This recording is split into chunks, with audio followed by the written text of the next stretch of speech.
दलितों के उत्थान के क्रम में सबसे बड़ा कोई रोड़ा है तो वह है ब्राह्मणवाद और मनुवाद। ब्राह्मणवादी चाहते ही नहीं कि समाज से जाति व्यवस्था समाप्त हो और समाज एकजुट होकर आगे बढ़ सके। 3000 से 3500 सालों से दलितों को दबाने वाले ये सामाजिक ठेकेदार आज भी उन्हें आगे बढ़ते नहीं देख सकते। आज के समय में दलित समुदाय अपने अधिकारों की लड़ाई लड़ रहा है, अपनी आवाज उठा रहा है। समाज के लोग पढ़ लिख कर सरकारी नौकरियां कर रहे हैं, लेकिन पढ़े लिखे दलितों को भी मनुवादी पचा नहीं पा रहे हैं। सीएम योगी आदित्यनाथ के गृहनगर गोरखपुर में एक दलित युवक के साथ ऐसी विभत्स घटना को अंजाम दिया गया था जिसे सुनकर आप भी सोचने पर मजबूर हो जाएंगे। ब्राह्मण लड़की के साथ प्रेम विवाह करने के कारण गड़ासे से काटकर एक दलित युवक की हत्या कर दी गई थी। खबर मीडिया की हेडलाइन से गायब थी, न किसी ने सवाल पूछे और न ही दोषियों को फांसी की सजा हुई। आपको इस घटना से जुड़ी हर एक बात बताएंगे। उससे पहले यदि आपने अभी तक हमारे चैनल को सब्सक्राइब नहीं किया है तो इसे सब्सक्राइब करें और वीडियो को लाइक करें। दरअसल 24 जुलाई 2021 को उत्तर प्रदेश के गोरखपुर में अनीश नाम के दलित युवक की हत्या कर दी गई। अनीश एडीओ पंचायत यानी पंचायत अधिकारी पद पर तैनात थी। उन्होंने प्रेम विवाह किया था और उनकी पत्नी ब्राह्मण समाज से थी। लड़की का नाम दीप्ति मिश्रा है। इस हत्या के पीछे अंतर जातीय विवाह का आरोप लगा था। मीडिया रिपोर्ट्स के मुताबिक इस विवाह से लड़की पक्ष के लोग काफी नाराज थे। बताया गया कि लड़की के परिवार वालों ने कुछ अधिकारियों के साथ मिलीभगत करके इस हत्याकांड को अंजाम दिया और अनीश की हत्या दिन दहाड़े गड़ासे से काटकर दर्दनाक तरीके से कर दी गई। इस घटना ने न सिर्फ अनीश की जान ली बल्कि समाज में जाति आधारित हिंसा की गहरी जड़ों को भी उजागर कर दिया। बीबीसी की रिपोर्ट के अनुसार अनीश की पत्नी दीप्ति मिश्रा ने दावा किया था कि उनका परिवार उनकी शादी से खुश नहीं था।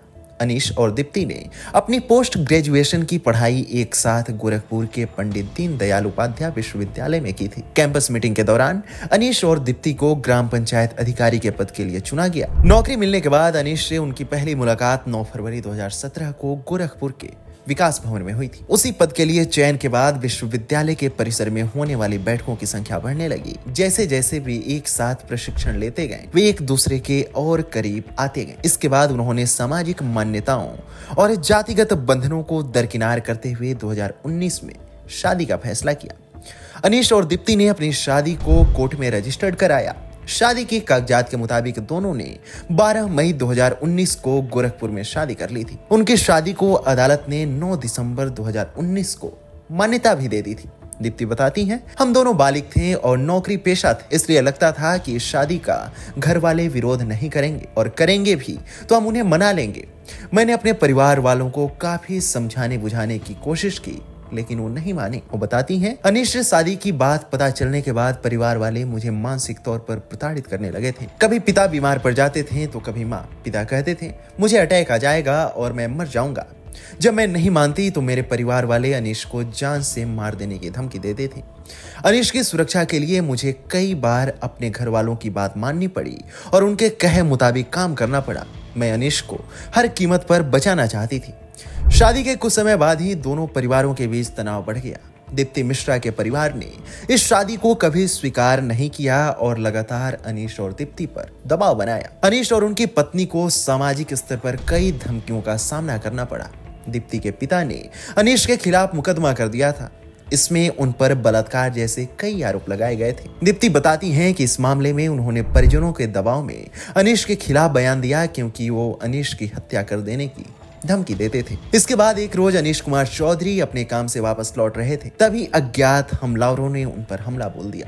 घटना के समय अनीश के चाचा अनिल चौधरी भी उनके साथ थे, लेकिन हमलावरों ने उन पर भी जानलेवा हमला कर दिया। अनिल तो बच गए लेकिन अनीश चौधरी की जान नहीं बचाई जा सकी। उसके बाद अनिल चौधरी के बयान के आधार पर पुलिस ने 17 लोगों को नामजद बनाया और 4 लोगों की गिरफ्तारी हुई। लंबे समय तक चले इस जांच में सामने आया कि इस हत्या के पीछे दीप्ति मिश्रा के परिवार के सदस्य और उनके समुदाय के कुछ लोगों का हाथ था। उन्हें यह विवाह अपनी सामाजिक प्रतिष्ठा के लिए अपमानजनक लगा और उन्होंने इसे इज्जत से जोड़कर हत्या की साजिश रची थी। यह घटना समाज में व्याप्त जातिगत भेदभाव और ऑनर किलिंग की कड़वी सच्चाई को दर्शाती है। दलित अनीश कुमार चौधरी की हत्या ने दिखा दिया कि भारत के कुछ हिस्सों में आज भी लोग अपने सामाजिक और पारिवारिक मूल्यों की रक्षा के लिए जाति के आधार पर हिंसा का सहारा लेते हैं।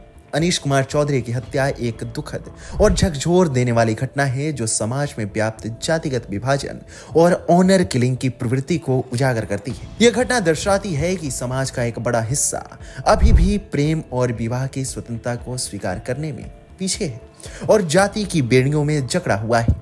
ऐसी घटनाएं हमारे समाज में सामाजिक सुधार और जागरूकता की तत्काल आवश्यकता को दर्शाती है। आप इसे लेकर क्या सोचते हैं, हमें कमेंट सेक्शन में जरूर बताएं।